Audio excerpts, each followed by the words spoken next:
Time to toss things over to Sean Quinn, and it's hard to believe, Sean, you're going to be talking about the last week of July. I know. We're actually the last few days as we head toward July. In 1 week's time, next Saturday, we turn it over. So look at these temperatures. Boy, just a really mild sort of weather program we've seen the last several days, and it just continues on and on. And this sometimes happens when we get into those really nice sort of ruts, if you will, that just keep it cool at the beaches or mild. Inland areas warm, but when it's 91 in Paso Robles in late July, you know that you're not doing too bad. Currently seeing 60s along the beaches, a few 70s out there. Looks like Gaviota, you're probably getting just a little bit of an offshore effect, a little north wind coming down the pass in the canyon. As far as humidity, boy, they're still really pumped up for this early in the evening, if you will. Seeing 70%, even pushing 80% in some areas, shows you that you're still getting a strong onshore flow. So as long as we keep that going, boy, things are going to stay pretty much the same. There is a change coming. I'll show you that in just a second. And a really busy U.S. weather map across the region. This big area of high pressure right here, which does affect us as it meanders back and forth across the lower 48 states. Right now, driving lots of moisture, and there's just an amazing amount of energy out here that's being pulled up into the Gulf.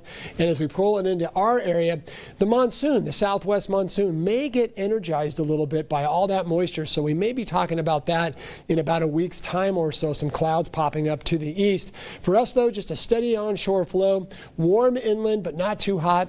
And some fog, of course, to deal with right along the coast, which we've seen now. As we go back to our weather map and look at Hannah, this is where it gets interesting. Not only is this just a mess, you can almost not even see the outline of the coastline. Lots of moisture here, but we have other systems to talk about. Look at this right here. This would have been Gonzalo, but Gonzalo more or less got an atmospheric beheading, if you will. The energy at the upper levels just kind of took it apart. But we're not out of the woods yet, and that means we're looking farther to the east. And this is the west coast of Africa. A couple of systems are popping off right there in the ITCZ, which is where these things are formed. And this one right here has a really good chance of forming into something that we're going to have to keep an eye on. Now back to the Pacific. There is Douglas. The next couple of days we will be watching Douglas as it sort of brushes the northeastern edges of Oahu and probably Kauai over the next probably 2 to 3 days. And of course, we'll keep an eye on that. Your visibility being diminished tomorrow morning. The marine layer a little on the heavy side. By the afternoon, though, we do expect to see it pulling away like we have so often the last several days. Temperatures both tomorrow, Monday. Look at that. Take a snapshot of your favorite area. And boy, that is really what you call mild conditions. As we head toward Tuesday, we see perhaps a little boost here and there, but otherwise really not that bad. As again, looking at temperatures in our areas, not a bad day at all. Expecting just beautiful weather up and down the entire region.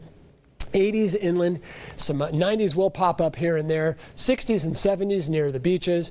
And a quick look at our surf, which Tracy, as we were bemoaning earlier, lack of surf and unfortunately just small amounts of waves expected over the next couple of days, but not much. And one map right here real quick for our 7 days, same pattern for everybody. We do see a little boost coming as we head toward next weekend as high pressure fills in across the area. A little less marine there, but overall just a really nice forecast. Tracy? All right, thanks for that. Santa Barbara County firefighters are up north helping with a fire in Lassen County. The Gold Fire is now more than 21,000 acres and 45% contained. It's burning near the community of Alden. So far, it has impacted 1,500 acres of BLM land. 2 structures have burned. Evacuations have been ordered.